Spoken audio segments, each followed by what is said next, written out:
Bismillahirrahmanirrahim. Wassalatu wassalamu ala Rasulillah wa ala alihi wa sahbihi wa man walah. La haula wa la quwwata illa billah. Allahumma anfa'na bima 'allamtana wa 'allimna ma yanfa'una wa zidna 'ilma. Rabbi shrah li sadri wa yassir li amri wa hlul 'uqdatam min lisani yafqahu qawli. Ma ba'd. Ma'asyiral muslimin wal muslimat, hadirin hadirat yang senantiasa dirahmati Allah Subhanahu wa taala. Alhamdulillah, puji syukur mari kita haturkan kepada Allah Subhanahu wa taala yang mana sampai pagi hari ini saya panjenengan ditakdir Allah Subhanahu wa taala untuk bisa mengerjakan salah satu rukun Islam, yaitu salat subuh. Alhamdulillah kita bisa mengerjakan dalam keadaan berjamaah di awal waktu. Mudah-mudahan para hadirin, salat yang disaksikan oleh para malaikat ini sebagai pemberat amal kita kelak pada yaumul qiyamah. Allahumma amin. Shalawat terakhir salam mari juga kita haturkan kepada junjungan mulia uswatun hasanah, suri tauladan kita, Nabi besar Nabi Muhammad sallallahu alaihi wasallam. Mudah-mudahan kita, keluarga kita, orang-orang yang kita cintai kelak pada hari kiamat mendapatkan syafaat beliau, syafaat baginda Rasulullah sallallahu alaihi wasallam. Masyarakat muslimin rahimakumullah, seperti biasa mari kita niatkan di majelis yang mulia ini karena kita bertempat di Baitullah, di salah satu rumah Allah Subhanahu wa taala. Kita niatkan untuk iktikaf. Kita niatkan untuk mendekatkan diri kepada Allah Subhanahu wa taala. Di samping itu pula kita niatkan bersama-sama untuk mencari ilmu. Kalau ilmi, mudah-mudahan duduknya kita di majelis ini malaikat senantiasa mendoakan kita, mendoakan kebaikan untuk kita dan merontokkan, merontokkan dosa-dosa kita sehingga kita ketika keluar dari majelis dalam keadaan suci. Allahumma amin. Para jamaah yang dirahmati Allah Subhanahu wa taala, kita lanjutkan kembali pembahasan kitab Durus Safirah Al-Suyuti. Kemarin terakhir kita sudah bahas syafaatnya baginda besar Nabi Muhammad SAW, macam-macamnya.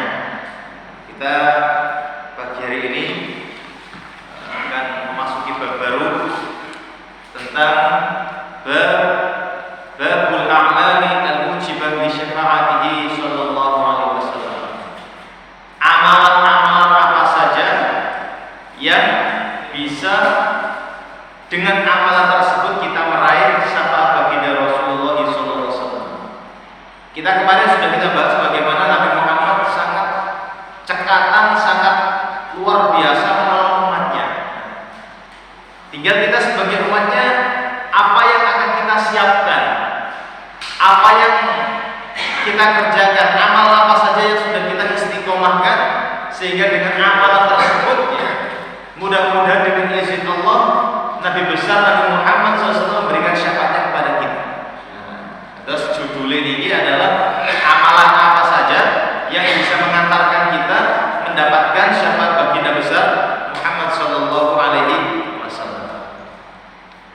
Hadis yang pertama di sini, hadis yang diriwayatkan oleh Imam Bukhari dalam Sahihnya dari Abu Hurairah radhiyallahu taala anhu, beliau berkata, "Qulna," kami berkata, "Ya Rasulullah, wahai Rasulullah, man as'adun nasi bi syafa'atika yaumil qiyamah." Jadi Abu Hurairah ini masya Allah to the point. Wahai baginda Rasul, siapa orang yang paling berbahagia mendapatkan syafaat jenengan dari kiamat? Siapa orangnya yang paling beruntung, yang paling bahagia mendapatkan syafaat panjenengan? Sinten mereka? Seperti ini. Qala, kemudian Nabi Muhammad menjawab, laqad dhanantu ya Aba Hurairah alla yas'alani an hadzal hadits ahadun awwal minka lima ra'aitu min hirsika 'alal hadits.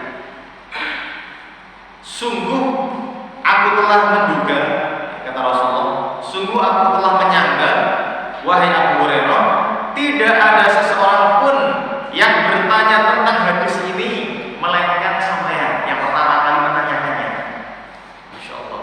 Ini menunjukkan bagaimana Rasulullah ini semerap mana sahabat-sahabat yang senantiasa sergap menuntut ilmu, sergap menanyakan hal yang bermanfaat untuk dirinya ataupun untuk umat Islam yang lainnya.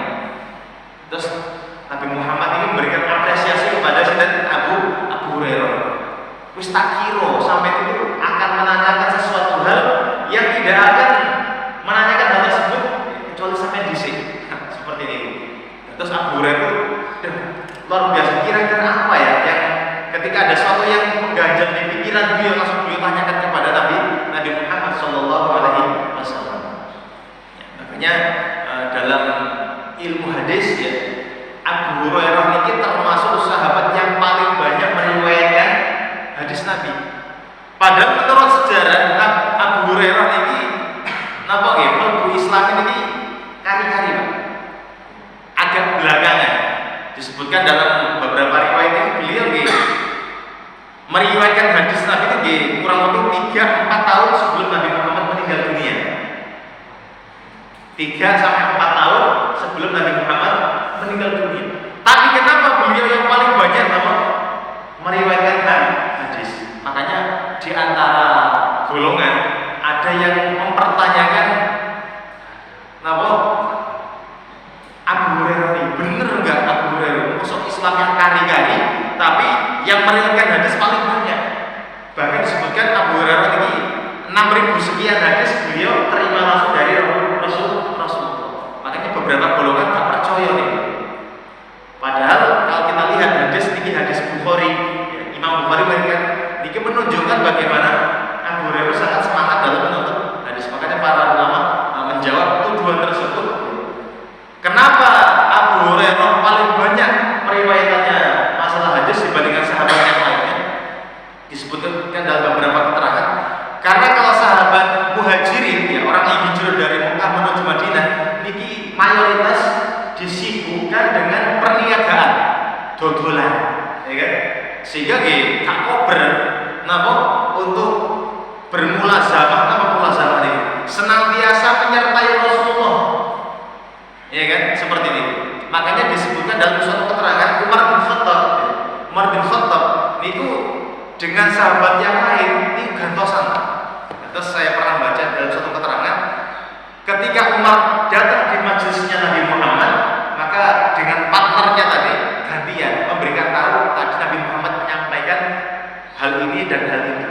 Tapi ketika Umar bin Khattab fokus dengan perniagaan dan yang lainnya, sahabat beliau yang hadir di majelis Nabi Muhammad mengabarkan kepada Umar bin Khattab terhadap hadis yang hari itu dia dapatkan. Seperti ini. Nah, tapi kalau Abu Hurairah itu sahabat muhajirin. Nah, sahabat Ansor juga sama, mereka disibukkan dengan harta mereka. Mereka di penduduk Madinah itu para bapak ibu yang dirahmati Allah mayoritas sebagai petani.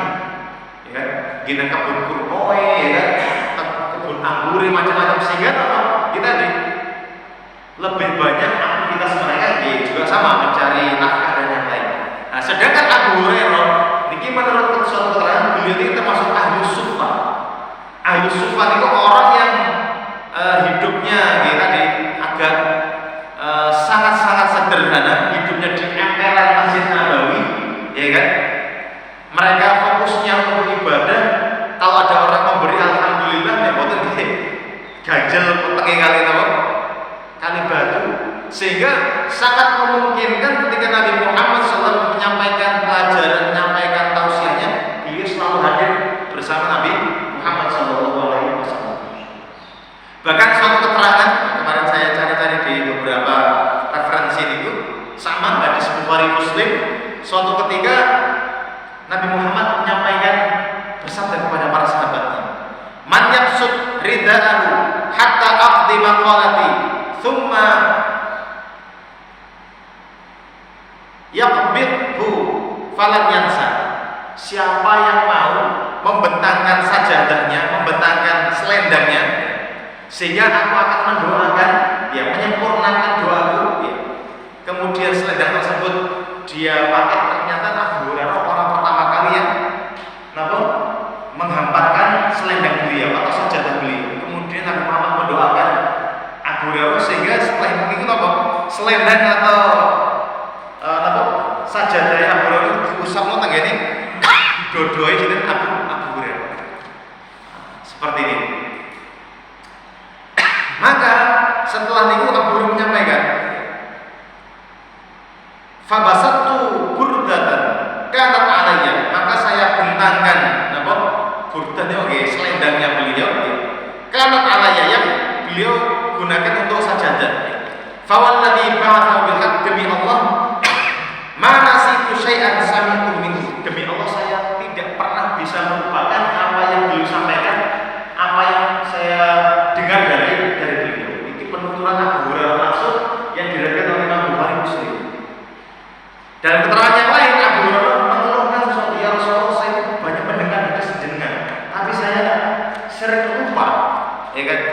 Karena kok bisa saya banyak mendengarkan beliau di emperan Masjid Nabawi, sehingga beliau sangat sering mengikuti pelajaran Nabi Muhammad SAW. Beliau curhat kepada Nabi Muhammad, ya Allah saya sering, ya Rasulullah saya sering lupa terhadap pelajaran, saya banyak mendengarkan hadis tapi lupa. Makanya Rasulullah pada waktu itu menghamparkan, memerintahkan siapa yang mau membentangkan sajadahnya, saya akan doakan. Dan Abu Hurairah orang yang pertama kali membentangkan. Dalam keterangan yang lain yang pernah saya baca, ada beberapa sahabat yang curhat sama, ya Rasulullah saya juga mengalami hal serupa, doakan kami. Maka Rasul menyampaikan, kamu telah didahului oleh Abu Hurairah. Nah, seperti itu. Sehingga kesempatan untuk banyak menghafal hadis tadi memang tidak semua orang. Maka Abu Hurairah ini termasuk orang yang sangat beruntung karena mendapatkan doa langsung dari Rasulullah SAW. Oke. Tadi belum poinnya belum kita sampaikan. Terus ini memang Rasul tadi menyampaikan bahwa sinten Abu Hurairah ini adalah orang yang sangat sergap dalam mencari ilmu. Kemudian Rasul menjawab, siapa mereka yang sangat beruntung terhadap syafaat baginda Rasul di akhirat? As'adun nasi bi syafa'ati yaumil qiyamah man qala la ilaha illallah khalisan min qalbi nafsi min qibali nafsi. Orang yang paling berbahagia, orang yang paling senang dengan mendapatkan syafaatku, kata Rasul pada hari kiamat, adalah orang yang mengucapkan la ilaha illallah, tidak ada sesembahan yang hak, yang benar melainkan Gusti Allah Subhanahu wa taala, khalisan min qibali nafsi. Dia ucapkan kalimat syahadat tersebut benar-benar ikhlas dari dirinya.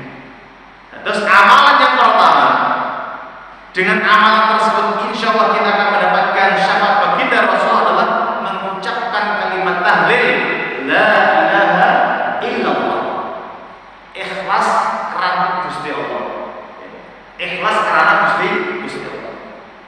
Napa bukti ikhlas nih? Dia ucapkan dari sanubarinya, dikongkon gak dikongkon dia ucapkan. Ada orang tidak ada orang dia ucapkan kalimat tersebut. Dia jadikan kalimat tersebut kalimat zikir hanya. Ini bukti ikhlas. Seperti ini. Ini adalah orang yang akan mendapatkan, orang yang paling berbahagia mendapatkan syafaat baginda Rasulullah SAW. Itu amalan pertama. Amalan kedua, hadis yang diriwayatkan pula oleh Imam Bukhari dari sahabat Jabir bin Abdullah, bahwasanya Nabi Muhammad SAW bersabda, man qala, barang siapa yang mengucapkan, hina yasma'u nidan, ketika adzan dikumandangkan, setelah adzan ini, doa setelah adzan. Insyaallah niki sampun sama-sama kita istiqomah. Allahumma rabb hadhihi da'wati tammah was salatil qa'imah ati sayyidina Muhammadan al-wasilata wal fadilah wa ba'athu maqaman mahmudan alladhi wa'adta. Dalam keterangan yang lain, tadi kan ini sampai wa'adta ini hadis Bukhari. Sampai wa'adta, redaksi sampai wa'adta nih mau, ini redaksi Imam Bukhari. Dalam redaksi yang lain, Imam Baihaqi menambahkan innaka la tukhliful mi'ad. Terus para ulama menggabungkan ya. Kalau kita baca doa ini sampai wa'atah nggih monggo karena memang redaksinya Imam Bukhari sampai wa'atah. Tapi kalau ingin kita gabungkan antara riwayatnya Imam Bukhari sama Imam Baihaqi, kita tambah bagus karena lebih sempurna ya tadi kan innaka la tukhliful mi'ad. Allahumma ya Allah, Rabb hadhihi da'watit tammah. Tuhan napa? Seruan yang sempurna ini, agar maksudnya wassalatul qa'imah, dan salat yang ditegakkan. Ati sayyidina Muhammad, berikanlah kepada Tuhan kami Nabi Muhammad sallallahu alaihi wasallam al-wasilah. Berikanlah wasilah.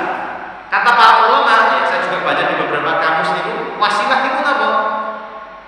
Wasilah itu adalah makanun a'la fil jannah lil 'abdil wahid. Kita memohonkan kepada Allah agar Allah memberikan kepada Nabi Muhammad wasilah. Wasilah adalah tempat yang paling tinggi di dalam surga untuk seorang hamba saja. Nah, terus di surga kelak Bapak Ibu yang dirahmati Allah, niku wonten satu tempat yang paling tinggi, dan satu tempat ini hanya untuk satu orang saja, yaitu Nabi Muhammad SAW. Kita memohonkan kepada Allah agar Nabi besar Nabi Muhammad SAW mendapatkan anugerah satu tempat yang sangat tinggi di surga. Itu namanya wasilah. Seperti itu. Wal fadilah, dan anugerah lebih dari. Wa ba'athu maqaman mahmudan alladhi wa'ada, dan bangkitkanlah beliau ya Allah di suatu tempat mahmudan yang terpuji, alladhi wa'adahu, yang panjenengan janjikan kepada Nabi Muhammad. Kata para ulama, tempat yang terpuji yang dijanjikan Allah kepada Nabi Muhammad adalah beliau memberikan hak syafaat kepada umatnya. Terus Gusti Allah sudah memberikan janji kepada Nabi Muhammad. Apa janjinya? Yaitu memberikan syafaat kepada umatnya. Seperti itu.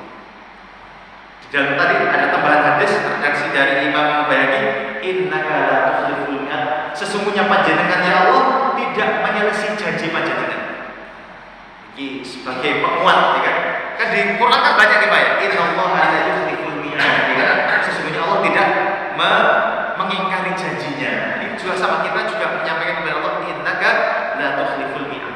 Apa kata Rasulullah? Halal lahu syafa'ati yaumil qiyamah. Halal baginya, dia akan mendapatkan syafaat pada hari kiamat. Ini berarti di antara amalan kedua agar kita mendapatkan syafaat baginda Rasulullah SAW setiap habis adzan, sholat 5 waktu, zuhur, asar, maghrib, isya, subuh, ya kan? Kita ucapkan Allahumma rabb hadhihi da'watit tammah wassalatul qa'imah ati Muhammadin atau ati sayyidina Muhammadin al-wasilah wal fadilah wa ba'ath maqaman mahmudan alladhi wa'adta innaka la tukhliful mi'ad. Ini amalan kedua.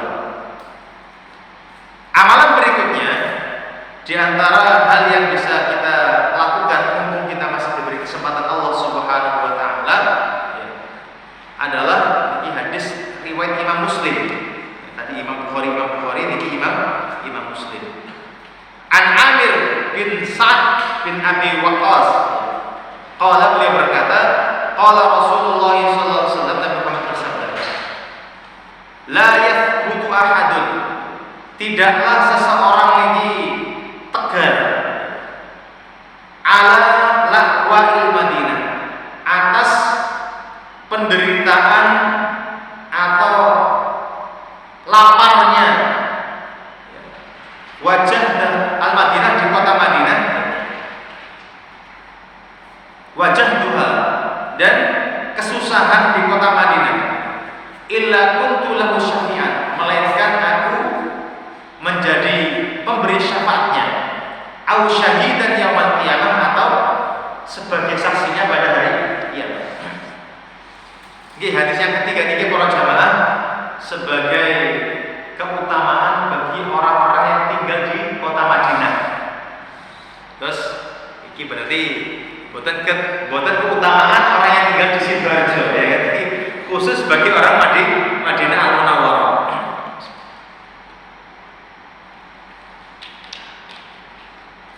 Dalam hadis ini Nabi Muhammad tidaklah ada seseorang, orang laki-laki atau perempuan yang tegar, yang dia itu mantap, ya, tidak mau pindah dari kota Madinah.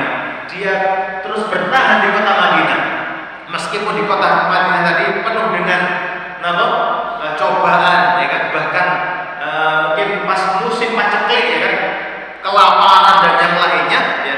Ketika dia bertahan di sana sampai meninggal dunia, maka Rasul menyampaikan, ya, melainkan saya, kata Rasulullah, menjadi pemberi syafaat baginya atau sebagai orang yang menyaksikan kepada sahabat tersebut yang meninggal di kota Madinah. Kata para ulama, maksud dari syafi'an dan syahidatan itu apa? Ya. Rasulullah akan memberikan syafaatnya bagi orang yang meninggal di kota Madinah, orang yang bertahan di kota Madinah sampai meninggal dunia, bagi orang yang banyak maksiat di kota Madinah. Nabi Muhammad akan memberikan syafaat kepada orang tersebut, dan syahidan akan menyaksikan Rasul sebagai saksi bagi orang yang taat kepada Allah yang meninggal di kota Madinah. Terus dua-duanya saya. Sinten mawon yang meninggal di kota Madinah, ya, karena dia tegar, sabar sampai meninggal dunia atas cobaan di kota Madinah, maka kata Rasulullah, kalau orang tersebut banyak dosanya, aku akan beri syafaat dia. Tapi kalau dia orangnya soleh, banyak kebaikannya, banyak ibadahnya, aku akan menjadi saksi kalau dia umatku, umat yang banyak amal soleh. Kata para ulama yang lain, di antara maksud dari hadis tersebut adalah aku akan menjadi pemberi syafaat bagi orang yang pernah meninggal dunia di kota Madinah, sedangkan Nabi Muhammad melihat langsung. Kan wonten nggih para bapak yang dirahmati Allah, ada orang itu di zaman Rasulullah, Rasul menangi kalau sahabat tersebut meninggal dunia duluan. Mungkin karena meninggal di perang Badar, perang Uhud dan yang lainnya. Orang yang meninggal di kota Madinah dan Rasul menyaksikan, ya, jenazah orang tersebut, maka Rasul kelak dari kiamat akan berikan syafaatnya kepada orang tersebut. Dan Rasul menjadi saksi, ya, bagi orang-orang yang meninggal setelah Nabi Muhammad. Di zaman Khulafaur Rasyidin, ya kan, kemudian orang-orang yang menetap di kota Madinah dari kalangan tabi'in, tabi'in. Orang yang meninggal setelah Nabi Muhammad, ya, maka Nabi Muhammad akan berikan persaksian kalau mereka adalah umat Nabi Muhammad, penerus risalah Nabi Muhammad SAW. Oke, ini keutamaan kota Madinah dan orang yang meninggal di sana. Kemudian para jamaah, ini juga redaksinya kurang lebih sama. Man istata'a an yamuta bil Madinah falyamut biha fa inni ashfa'u liman yamutu biha. Barang siapa yang mampu meninggal di kota Madinah, hendaknya dia meninggal di sana, ya. Maka sesungguhnya aku akan berikan syafaat bagi orang yang meninggal di sana. Seperti ini. Kemarin saya juga baca di beberapa riwayat. Jadi ada seorang perempuan, Bapak Ibu dirahmati Allah, di zamannya Abdullah bin Umar. Abdullah bin Umar itu putranya Umar bin Khattab. Niki di zamannya Bani Umayyah. Terus setelah Rasul meninggal dunia, niku yang menggantikan Nabi Muhammad adalah Khulafaur Rasyidin, Abu Bakar, Umar, Utsman, Ali, ya. Setelah itu masa kekhalifahan, ya, dinasti Umayyah, Bani Umayyah. Saya kemarin agak lupa bagaimana kondisi ceritanya. Yang penting perempuan itu sekarang betah terjadi kota Madinah, ya. Mungkin karena pacekliknya dan yang lainnya, kemudian dia mau pindah. Dan mau pindah ini curhat kepada sahabat Nabi yang masih di sana. Termasuk diantara sinten Abdullah bin Umar. Ketika perempuan ini mau pindah, ya kan, karena sebetulnya betah dari Madinah, nah, diingatkan oleh Ibnu Umar, jangan seperti ini, Bu. Karena di kota Madinah ini penuh dengan kebaikan, penuh dengan keberkahan. Ya, bahkan disebutkan dalam hadis, Rasulullah mendoakan kota Madinah ini bukan sekedar penduduknya saja, bahkan barokah untuk so'iha. Ya Allah, berkailah timbangan-timbangan soknya seperti ini.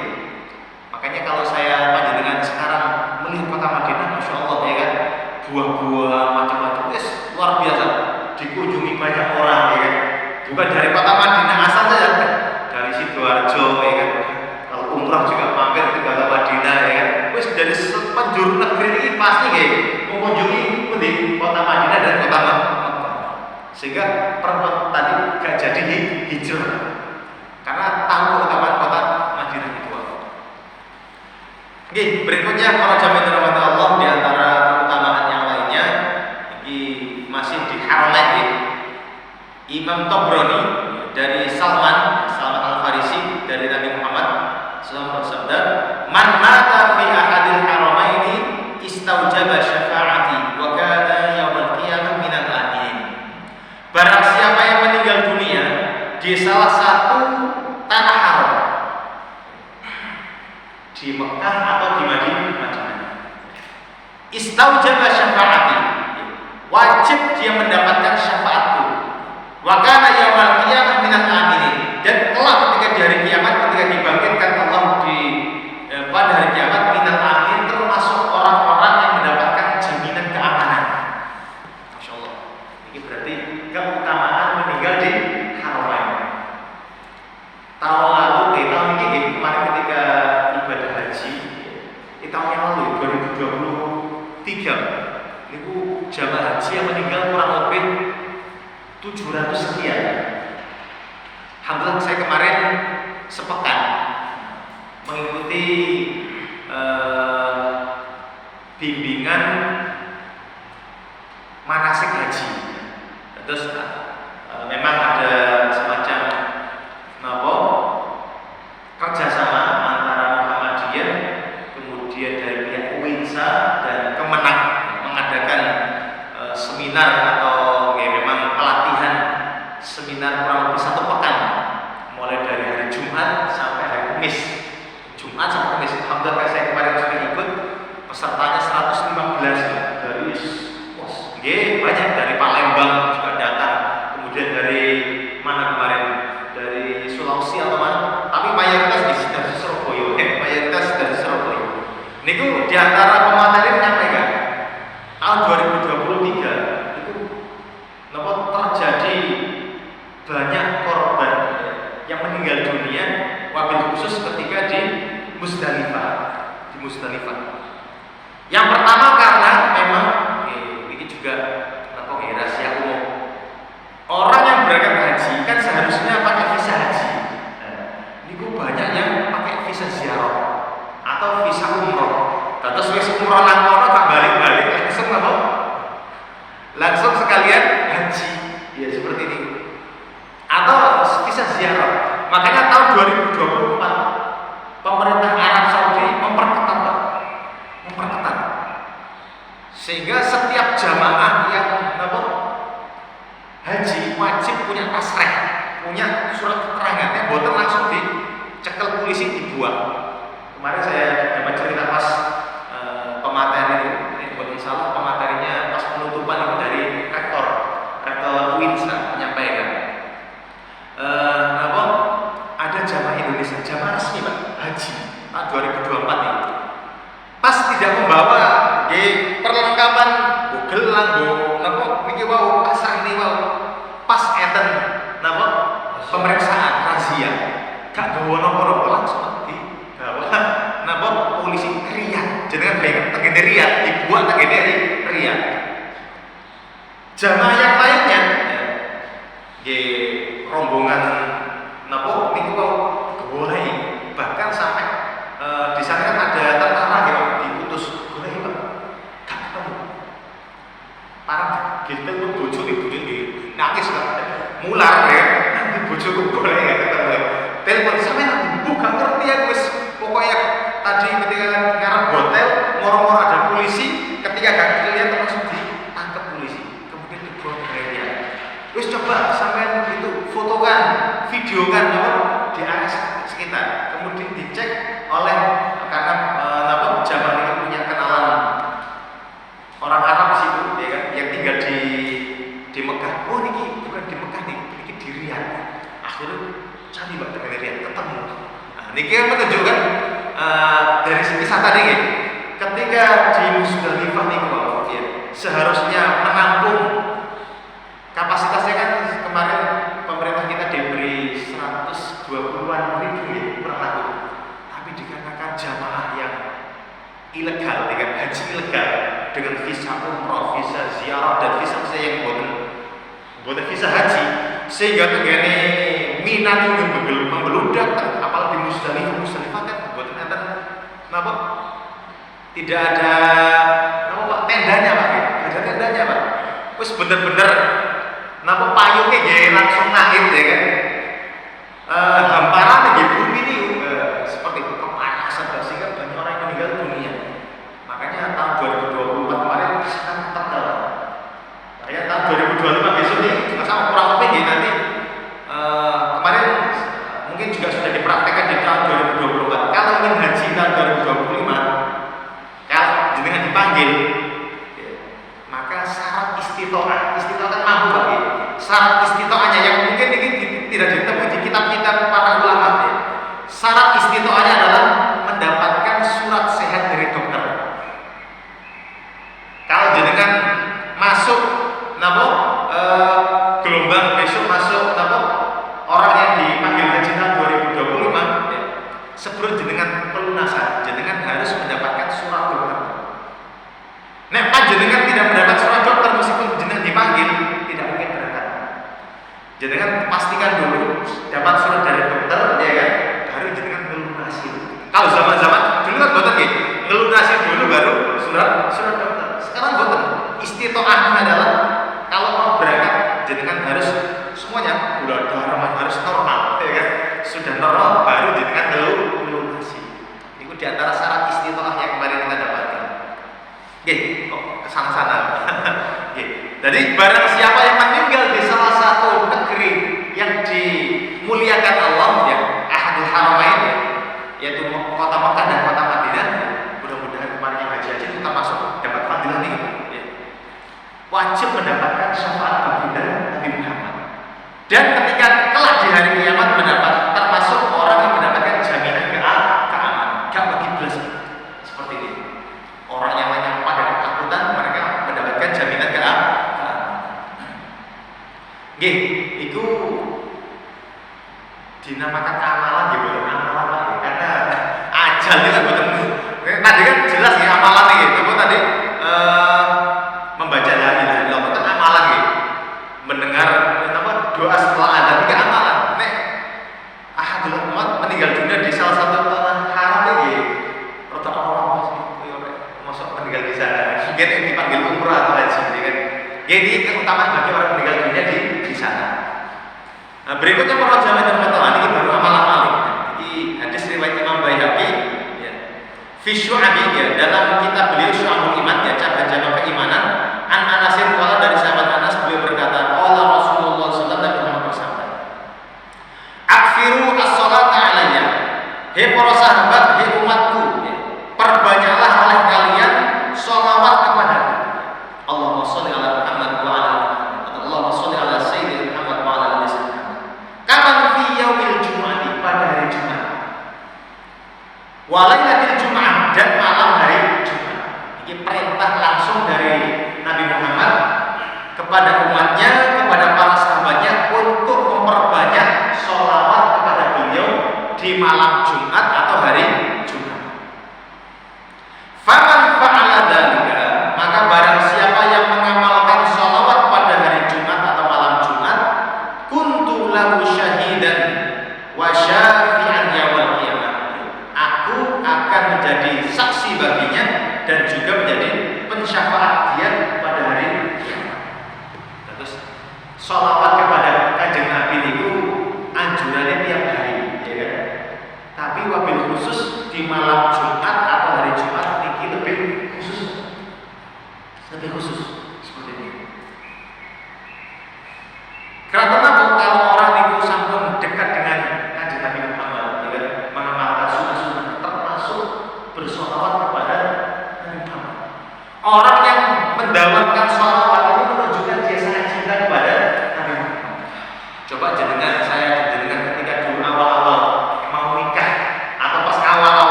di antara tanda orang itu cinta sering menyebutnya.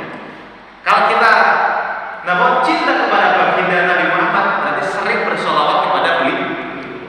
Makanya ulama-ulama dulu itu punya amalan ya, tidak tidur melainkan sudah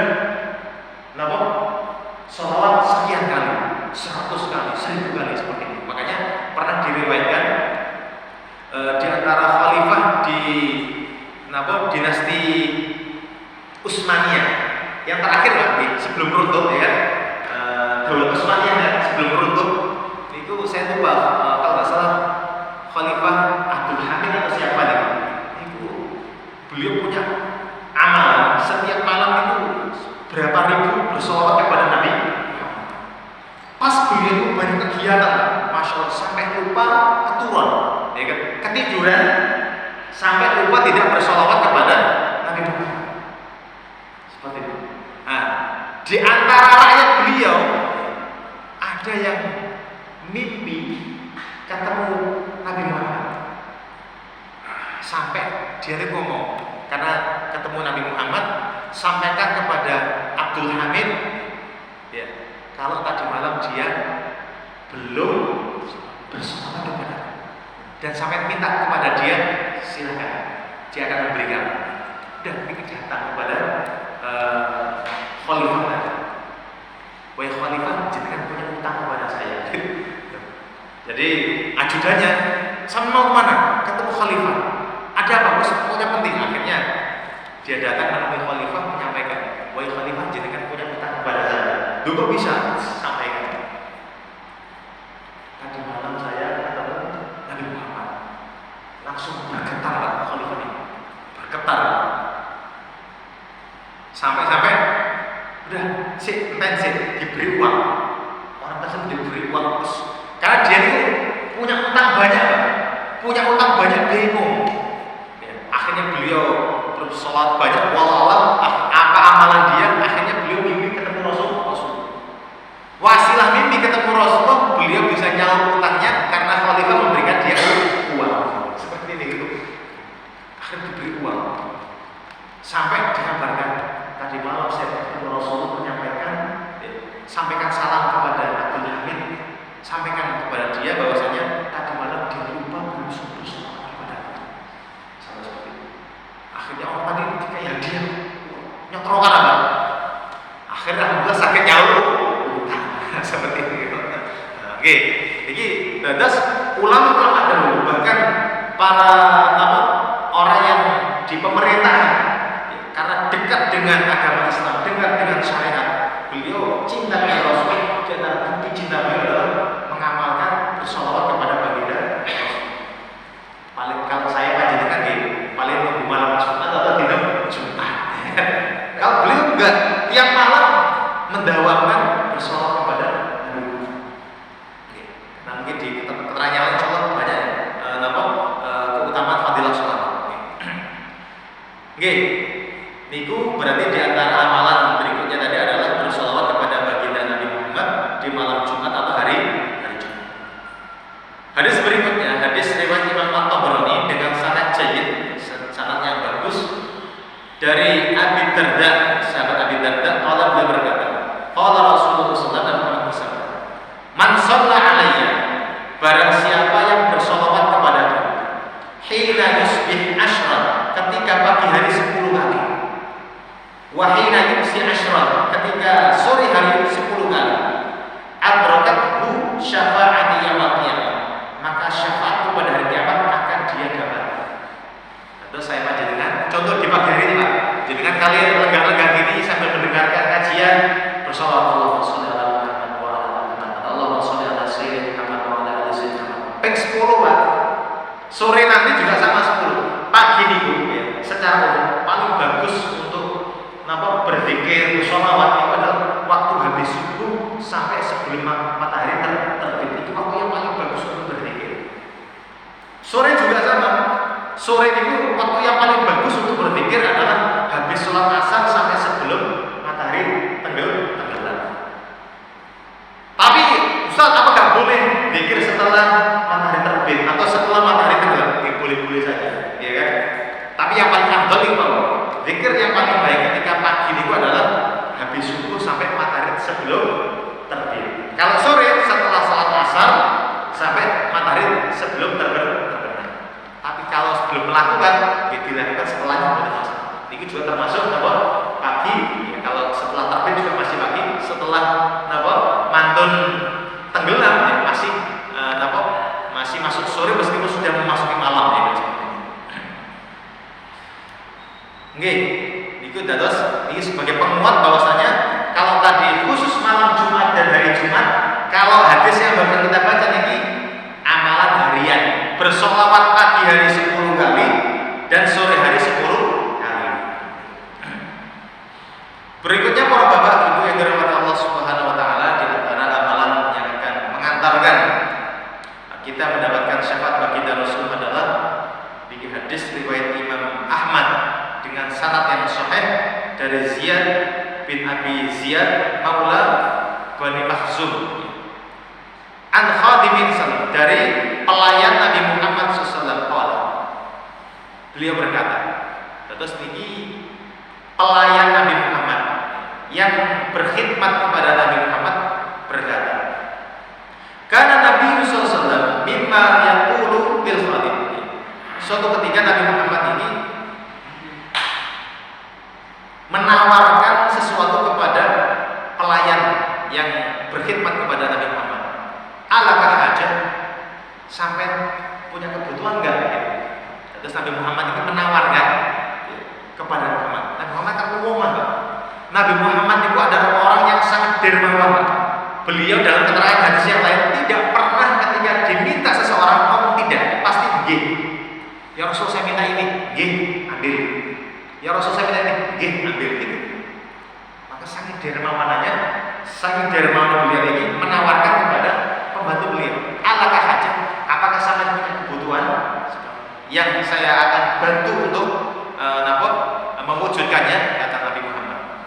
Hatta idza kana dzata yaumin qala, sehingga suatu ketika ya, beliau berkata, boten Nabi Muhammad, sidang khadimnya berkata, ya Rasulullah, wahai Nabi Muhammad, wahai Rasulullah, hajati, kebutuhanku adalah antasfa' li yaumil qiyamah, jenengan syafaati saya di hari kiamat.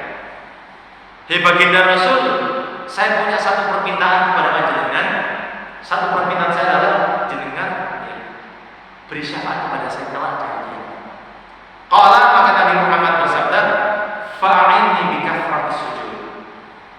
Hei sahabatku, hei pembantuku, bantulah saya agar bisa membantumu di hari kiamat dengan memberikan syafaat, yaitu dengan kamu memperbanyak sujud kepada Allah, memperbanyak sholat sunnah.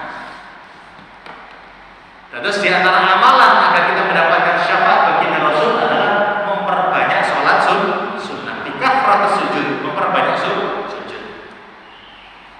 Di keterangan yang lain, ya, yang final adalah di kathratis sujud ini adalah sahabat yang lain juga sama. Ini pembantu Rasulullah menyiapkan tempat wudunya Rasulullah, wudu dari tempat wudu tersebut sama. Apakah kamu punya kebutuhan? Iya Rasulullah. As'aluka murafaqataka fil jannah. Saya minta agar saya bisa mendampingi panjenengan di surga. Kalau saya di sini sebagai pembantu mendampingi panjenengan, ya kan, berkhidmat kepada panjenengan, saya minta kepada Allah, ya, doakan saya Rasul agar saya juga bisa bersanding panjenengan di surga. Surga sama level dengan Rasul. Maka juga sama Rasul menyampaikan, fa'inna dzalika bikathratis sujud. Bantulah saya agar saya bisa berdoa kepada Allah, agar keinginan saya terkabul, perbanyak sujud kepada Allah. Seperti ini. Ini di redaksi yang lain. Kalau tadi kan konteksnya syafaat, agar kita mendapatkan syafaat baginda Rasul, perbanyak sholat sunnah. Kalau yang hadis yang saya baca tadi, yang di keterangan yang lain, agar kita bisa bersanding dengan Nabi Muhammad, dekat dengan Nabi Muhammad di surga, perbanyak sholat sunnah juga. Seperti itu. Nggih, para jamaah Allah SWT, berikutnya di antara amalan yang bisa mengantarkan kita mendapatkan syafaat baginda adalah hadis riwayat Imam Bazzar dari Abdullah bin Umar. Qala berkata, qala Rasulullah SAW. Nabi Muhammad bersabda, Man zara qabri wajabat lahu syafaat. Barang siapa yang menziarahi kuburku, maka wajib baginya mendapatkan syafaat. Masya Allah. Ini juga berupa napa gitu? Nabi Muhammad mengatakan atau bersabda ini, Nabi Muhammad masih kesal, ya kan?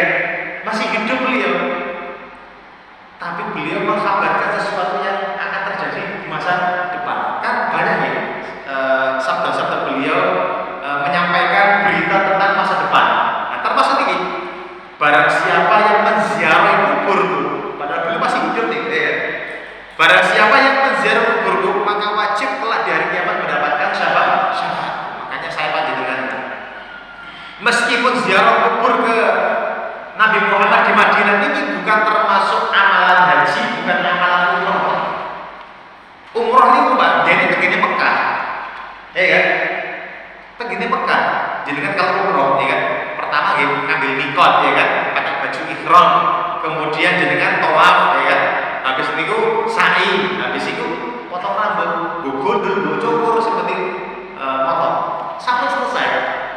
Tidak ada hubungannya dengan kota Madinah.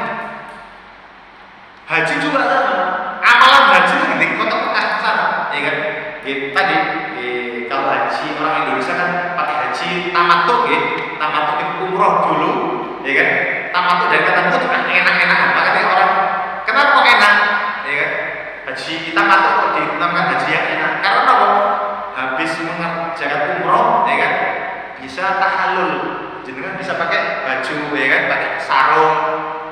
Baju napa haji ihram Pak, datang lagi wis pakai napa ihram terus. Nah, makanya hari tamattu itu enak, ya kan? Mantun ngerjakan umroh bisa sarungan, bisa celanawan, blonjo-blonjo saged, ya kan? Ketika nanti tanggal 7, tanggal 8 ya, baru pakai ihram balik. Kemudian menuju Mina, ya kan? Kemudian lempar jumroh macam-macam, ya kan? Ke Musdalifah, ke Arafah, ya kan? Seperti itu. Gak ada hubungannya dengan kota Madinah.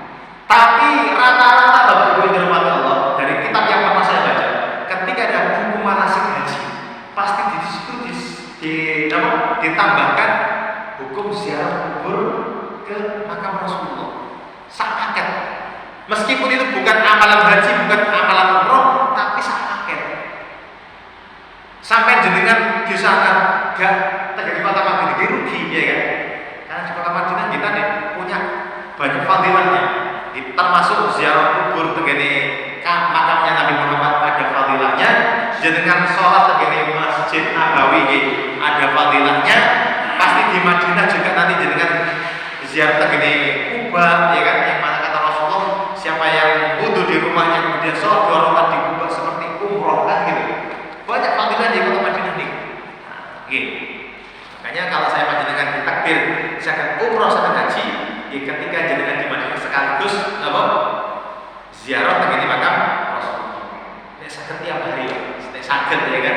Kan sholatnya tiap hari, tiap apa? 5 waktu, ya kan? Ketika mungkin jenengan sholat cari yang dengan gabus salam yang dekat dengan makam Rasulullah nih. Sekaligus ketika jenengan pas mau keluar masjid mengucapkan salam kepada Kanjeng Nabi. Assalamualaikum ya Rasulullah. Assalamualaikum ya Abu Bakar. Assalamualaikum ya Umar. Seperti ini kan para ulama menyebutkan bagaimana tata cara ketika berziarah kubur ke makam Rasul dan 2 sahabatnya. Oke, itu para jamaah batas amalan yang berikutnya tadi adalah ziarah kubur Nabi Muhammad. Ziarah kubur tegane makam orang tua kita gampang pakai gratis gitu. Atau niki berarti bondo Pak, gak mungkin. Mungkin kuburan Nabi Muhammad di Sidoarjo tegane Madinah mriko ya. Jadi kan gak mungkin melampah. Sempor nih. Esok kayak pakai pesawat. Niki napa ziarah yang paling mahal. Berikutnya di antara amalan hadis riwayat Imam Baihaqi dari sahabat Umar bin Khattab, sami'tu Rasulullah sallallahu alaihi wasallam yaqul, aku pernah mendengar Nabi Muhammad bersabda, man zarani kuntu lahu syafi'an aw syahidan wa man mata fi ahadil haramaini ba'athahu Allah minal aminin yaumil qiyamah. Samini tadi penguat hadis-hadis sebelumnya. Barang siapa yang berziarah berziarah kepadaku. Ziarah ini berarti masih umum. Bisa ketika Nabi Muhammad masih hidup, ya kan? Atau beliau sudah meninggal dunia. Terus ingin ziarah, saya ingin ke rumah Nabi Muhammad, ya kan? Bertamu, juga sama. Dia akan mendapatkan syafaat beliau. Barang siapa berziarah kepadaku, maka aku menjadi pemberi syafaat dia atau menjadi saksi bahwasanya dia termasuk umatku.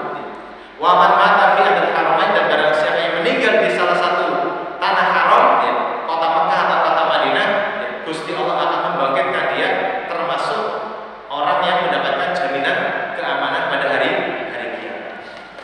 Ya, para jamaah, itu insyaallah tentang amalan-amalan yang bisa mendapatkan syafaat baginda Rasulullah sallallahu alaihi wasallam. Masuk bab berikutnya ini, dan jadi ilmu yang bermanfaat. Tadi kita bahas amalan-amalan yang bisa mendatangkan syafaat baginda Rasul, juga Allah mudahkan kita agar bisa kita kerjakan, kita lakukan, dan kita istiqomahi sehingga kita nanti meninggal dipanggil Allah dalam keadaan husnul khatimah. Allahumma amin. Dari saya kita akhiri. Alhamdulillah, amin. Subhanallah bihamdika, asyhadu an la ilaha illa anta, astaghfiruka wa atubu ilaik. Wassalamualaikum warahmatullahi wabarakatuh. Waalaikumsalam.